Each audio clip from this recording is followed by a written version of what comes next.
अब आता है आपका उपसहसंयोजी बंध। उपसहसंयोजी बंध के क्या लक्षण होते हैं? सामान्यतः देखा जाए तो उपसहसंयोजी बंध ये हम लोग पहले से ही कंफर्म हो गए थे, हम आपको बस याद दिला दें। अगर हम एक एरो बना दें तो आपको याद आ जाएगा कि हाँ यह उपसहसंयोजी बंध होता है। कैसा बंध है? उपसहसंयोजी बंध है।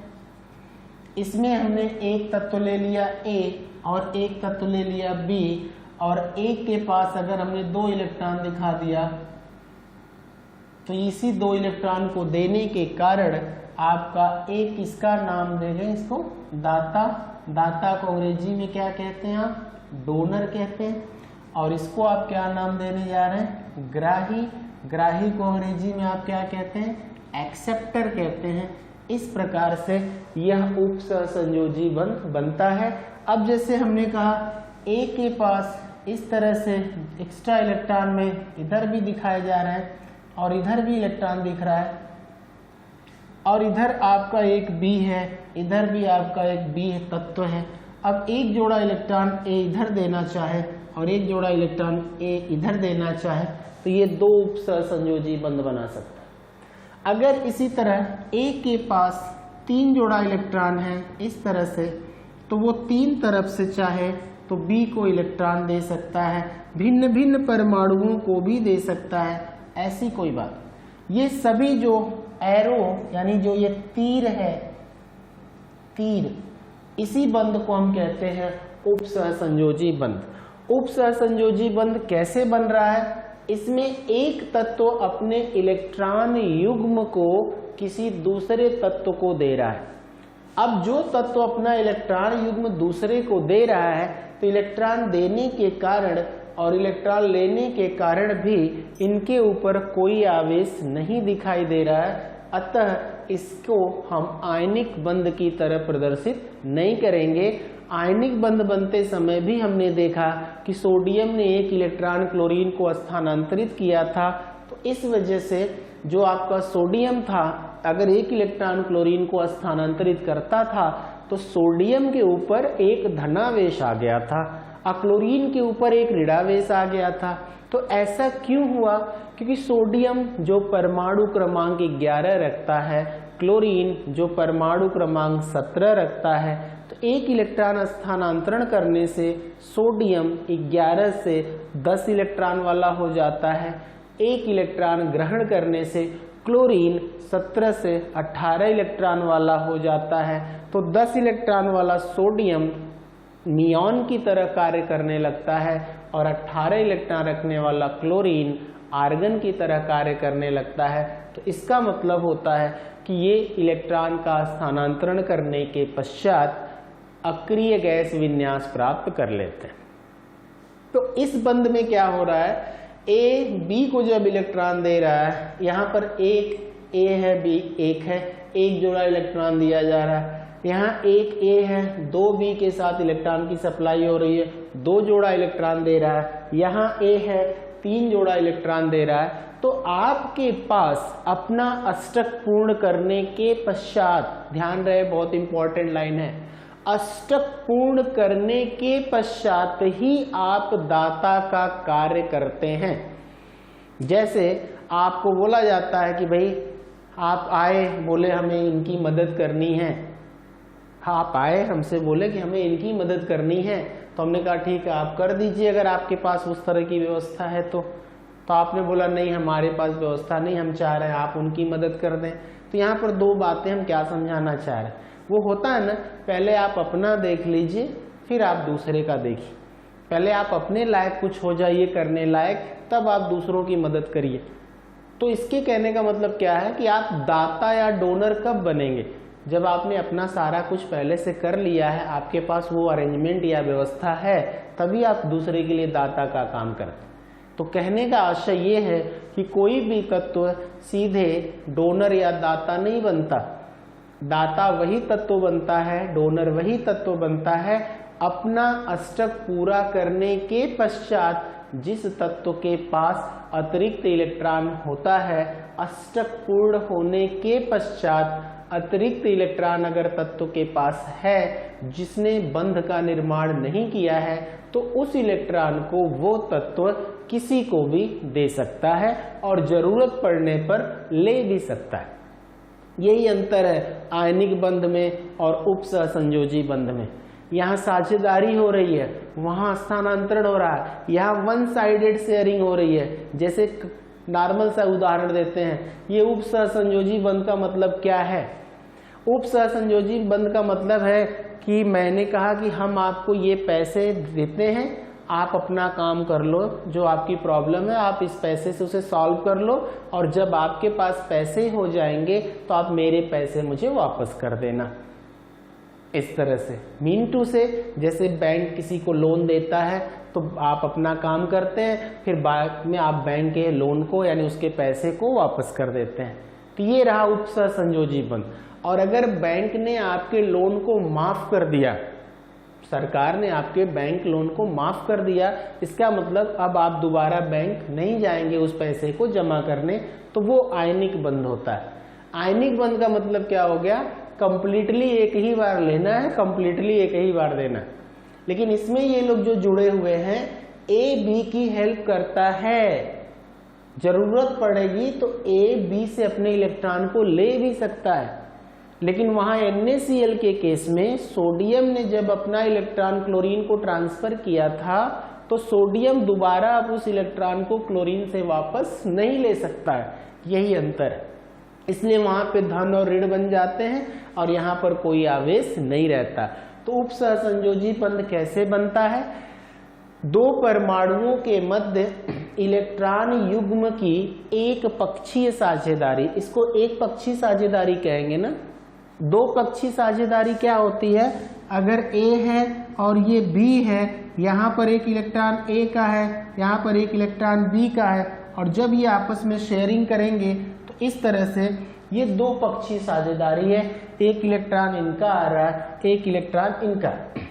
यहाँ पर भी दो इलेक्ट्रॉन है, लेकिन ये दोनों इलेक्ट्रॉन कंप्लीटली दे कौन रहा है? A कंप्लीटली ले कौन रहा है? B।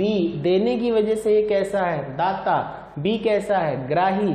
तीर का मुंह किधर है? दाता से ग्राही की तरफ। A कब अपना इलेक्ट्रॉन युग्म B को देगा? जब A का अष्टक पूरा हो जाएगा तब ये B को इलेक्ट्रॉन देगा। और यहाँ क्या हो रहा है? दो इलेक्ट्रॉन तो इसमें भी है, तो ये दोनों पक्षों के द्वारा इलेक्ट्रॉन का सहयोग किया जा रहा है, इसलिए ये सहसंयोजी बंध है। और ये आपका बंध उपसहसंयोजी बंध है। तो उपसहसंयोजी बंध कैसे बना? दो परमाणुओं के मध्य एक जोड़ा इलेक्ट्रॉनों के आदान प्रदान से या एक पक्षीय साझेदारी से जो बंध बनता है उसे उपसहसंयोजी बंध कहते हैं। इसे तीर द्वारा व्यक्त करते हैं। तीर का मुंह जो होता है वो दाता से ग्राही की तरफ होता है। यही हम आपको समझाते हैं। जब रासायनिक बंध दो तत्व में इलेक्ट्रॉन युग्म यानी एक जोड़ा इलेक्ट्रॉन के आदान प्रदान से बनता है तो उसे उपसहसंयोजी बंध कहते हैं। इस बंध के निर्माण में जो तत्व इलेक्ट्रॉन युग्म देता है उसे दाता कहते हैं, और जो तत्व इलेक्ट्रॉन युग्म ग्रहण करता है उसे ग्राही कहते हैं। यानी एक बात आपको याद रखना था, इलेक्ट्रॉन युग्म के आदान प्रदान से। दूसरा क्या होता है? इलेक्ट्रॉन युग्म देने वाले को हम क्या कहते हैं? दाता।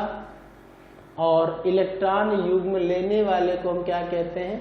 ग्राही कहते हैं। ये देखिए, बस ये मेन बात है। दूसरा टर्म क्या है? इस बंध को तीर द्वारा व्यक्त किया जाता है इस तरह से, और तीर का मुंह दाता से ग्राही की तरफ होता है। मैंने अभी आपको समझाया भी था। A है जिसके पास इलेक्ट्रॉन था, ये रहा एरो, और ये है आपका B, तो ये किसका काम करेगा? दाता। और ये किसका काम करेगा? ग्राही का। और ये कौन सा बंध है? उपसहसंयोजी बंध है। ये आपका टर्म। तो तीर के द्वारा आप उपसहसंयोजी बंध को बताते हैं, ऐसा आप पहले भी जान चुके हैं, हम लोग बहुत अच्छे से अध्ययन किए। अब हम अगले टर्म में लिखते हैं क्या? आयनिक यौगिकों के गुणधर्म। आयनिक यौगिकों के गुणधर्म में अब हम आपको बता दें कुछ पॉइंट्स क्या होते हैं आयनिक यौगिकों के गुणधर्म के। ध्यान से देखिए, आयनिक यौगिकों के गुणधर्म। तो पहली बात, आयनिक यौगिक को पहचानो, प्लस कामा माइनस के मध्य बंध निर्माण होता है। पहला पॉइंट क्या हुआ, धन और ऋण के मध्य बंध निर्माण होता है। जैसे आपने बताया Na के पास 1 इलेक्ट्रॉन, Cl के पास 7 इलेक्ट्रॉन, तो Na ने 1 इलेक्ट्रॉन Cl को दिया, Na के ऊपर धनावेश, Cl के ऊपर ऋणावेश। अब ये एक विद्युत आकर्षण बल के द्वारा आपस में जुड़ते हैं और एक आयनिक ठोस का निर्माण करते हैं। तो आयनिक यौगिकों का गुणधर्म यानी क्या है, इनकी प्रॉपर्टीज। तो पहला क्या है, ये धनायन और ऋणायन के बीच में बनते हैं। इनके धन और ऋण के बीच में जो आकर्षण बल होता है उसे आयनिक बंध कहते हैं या इलेक्ट्रोवैलेंट बॉन्ड कहते हैं। और इस तरह से जो यौगिक आयनों के द्वारा बनाए जाते हैं उन्हें आयनिक यौगिक या आयनिक ठोस कहते हैं। दूसरा उदाहरण क्या हम देते हैं आपको, दूसरा उदाहरण होता है कि जब हम आयनिक यौगिकों को जल में घोलते हैं। तो जैसे मैंने आपको बताया कि ये आपका NaCl है, इसको आपने किस में घोला, जल में घोला, तो आपने देखा क्या मिला आपको, Na positive plus Cl negative. याद करिए जलीय विलयन को एक्वस कहते हैं। ये भी इनका एक लक्षण है कि जो ये आपके NaCl थे वो किस रूप में थे, ठोस के रूप में थे। और जब इनको जल में घोला जाता है तो ये जलीय विलयन में जा करके अपने धनायन और ऋणायन में टूट जाते हैं। अच्छा, अब ये जो आयन होते हैं, अब इसमें ध्यान से आगे हम क्या कहते हैं, विद्युत के सुचालक होते हैं, सुचालक होते हैं। क्यों विद्युत के सुचालक होते हैं, क्योंकि आपने बोला कि जब विद्युत धारा का संचालन किसी जलीय विलयन में किया जाता है तो उनके आयनों के द्वारा ही विद्युत धारा का संचालन होता है। इसलिए जो आपके आयनिक यौगिक होते हैं ये जल में टूटने के पश्चात धनायन और ऋणायन देते हैं, जिसके जलीय विलयन में हम विद्युत धारा का संचालन कर सकते हैं। इसलिए आपके आयनिक यौगिक जो होते हैं वो क्या होते हैं, विद्युत के सुचालक होते हैं। इसके बाद एक अगला टर्म हम और आपको बताते हैं, वो क्या, ये जो आयनिक ठोस आपके होते हैं, आयनिक यौगिकों का गुणधर्म, ये ठोस अवस्था में कुचालक होते हैं।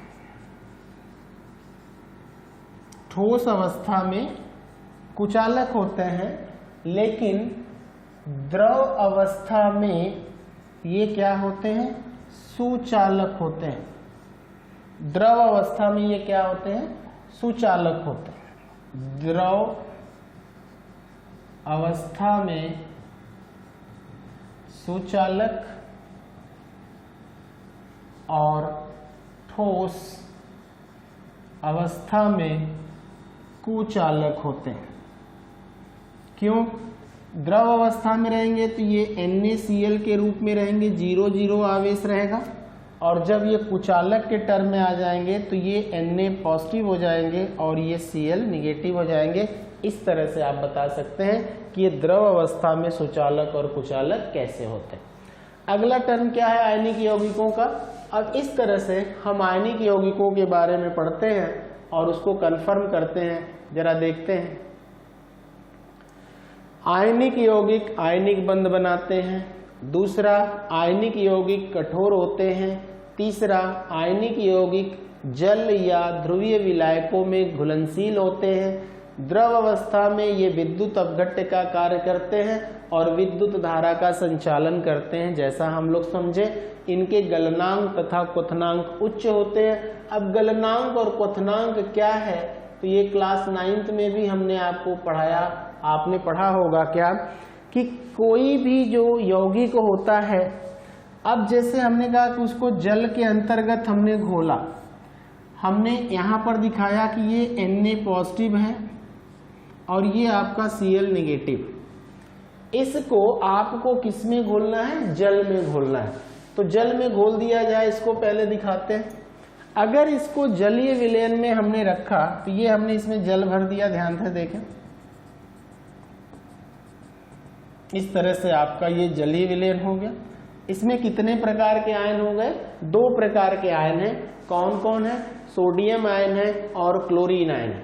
अब ये सोडियम आयन जो होता है क्लोरीन आयन के साथ जब कांटेक्ट करता है या संपर्क में आता है तो NaCl बनता है, और जब आपका NaCl टूटता है, NaCl जब आपका टूटता है तो वो क्या देता है? Na पॉजिटिव देता है और Cl नेगेटिव देता है। तो इस Na पॉजिटिव के चारों तरफ ध्यान से देखें तो minus minus minus minus minus minus minus minus, और इस Cl के चारों तरफ देखें तो plus plus plus plus plus plus plus plus. और ये जो आपका प्लस है वो कौन है? H प्लस है, और ये जो आपका माइनस है ये कौन है? ये आपका OH नेगेटिव है। यानी जो आपका H2O होता है ये भी टूटने के पश्चात H पॉजिटिव और OH नेगेटिव आयन देता।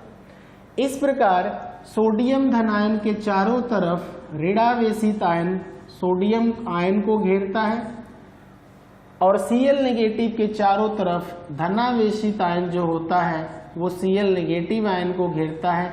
यहाँ पर एक जालक निर्माण होता है, और इस जालक निर्माण के द्वारा धन और ऋण के जो आयन होते हैं वो एक दूसरे से परस्पर संयुक्त होते हैं, और इसी को हम आकर्षण बल कहते हैं, जिस आकर्षण बल के द्वारा ये Na अपने चारों तरफ जल के OH नेगेटिव आयन से घिरा होता है, और यह Cl अपने चारों तरफ ध्यान से देखें H प्लस आयन से घिरा होता है।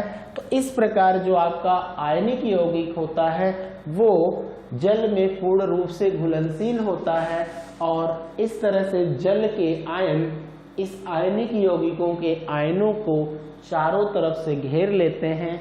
न NaCl के संपर्क में आ पाता है और ना ही Cl Na के संपर्क में आ पाता है। इस प्रकार से हम कह सकते हैं अब इनके जो ये बंध हैं जो चारों तरफ से घेरे गए हैं, अगर हम एक आयन को यहाँ से हटाते हैं तो यहाँ से दूसरा कोई आयन पहुंच जाएगा जो ऋणावेश होगा। इस तरह से चारों तरफ से ये धन ऋण आपस में इस तरह से संयुक्त हो जाते हैं कि इनको अलग करने के लिए, इनको पृथक करने के लिए बहुत सारी एनर्जी या ऊर्जा की आवश्यकता पड़ती है, बहुत अधिक ताप की आवश्यकता पड़ती है। इस वजह से हम कहते हैं कि इनके गलनांक और क्वथनांक बहुत उच्च होते हैं, क्योंकि इनके आयनों के मध्य आकर्षण बल इतना प्रबल होता है कि इनके बंध को तोड़ना मुश्किल हो जाता है। और इतने सारे बंध और आकर्षण बल से जब ये आयन घिरते हैं तो इनको अलग करने के लिए हमें बहुत अधिक ताप की आवश्यकता पड़ती है, जिसके आधार पर हम कह सकते हैं कि इनके गलनांक और क्वथनांक उच्च होते हैं। तो ये बहुत प्रमुख गुणधर्म है। आयनिक यौगिक आयनिक बंध बनाते हैं। ये जो धन और ऋण के बीच का आकर्षण बल बनता है, इसी आकर्षण बल को हम क्या कहते हैं? आयनिक बंध कहते हैं। आयनिक यौगिक कठोर होते हैं। आप NaCl के क्रिस्टल को देख लीजिए, सॉलिड रूप में कितना कठोर होता है। आयनिक यौगिक जल या ध्रुवीय विलायकों में घुलनशील होते हैं, वो अपने प्लस माइनस में देखिए टूट जाते हैं। Na को चारों तरफ से OH ने घेर लिया और Cl को चारों तरफ जल के H ने घेर लिया, इसलिए वो उसमें आराम से डूब जाते हैं। द्रव अवस्था में ये विद्युत अपघट्य का कार्य करते हैं और इनके आयनों की वजह से विद्युत धारा का संचालन होता है। इनके अंतर्गत रासायनिक बंध प्रक्रिया बहुत ही प्रबल या मजबूत होती है, इसलिए इनको अलग करने के लिए ताप बहुत ज़्यादा देना पड़ता है, इसलिए इनके गलनांक और क्वथनांक उच्च होते हैं। Most important point. और ये जालक निर्माण आप जल में देख सकते हैं। बहुत ही इंटरेस्टिंग तरीके से मैंने ये बताया आपको कि कैसे जब NaCl टूटता है जल में तो NaCl आपस में फिर क्यों नहीं जुड़ पाता। तब तक Na के चारों तरफ जल के OH माइनस आयन और Cl नेगेटिव के चारों तरफ जल के H प्लस आयन उसे ऐसे घेर लेते हैं कि ये NaCl यहाँ, Na पॉजिटिव और Cl आपका वहाँ, ये यहाँ वो वहाँ, सो नहीं होंगे कि इनके बीच में कॉम्बिनेशन नहीं हो सकता। इस तरह से आयनिक यौगिकों का गुणधर्म हमने पढ़ा। इसके आगे हम लोग बढ़ते हैं।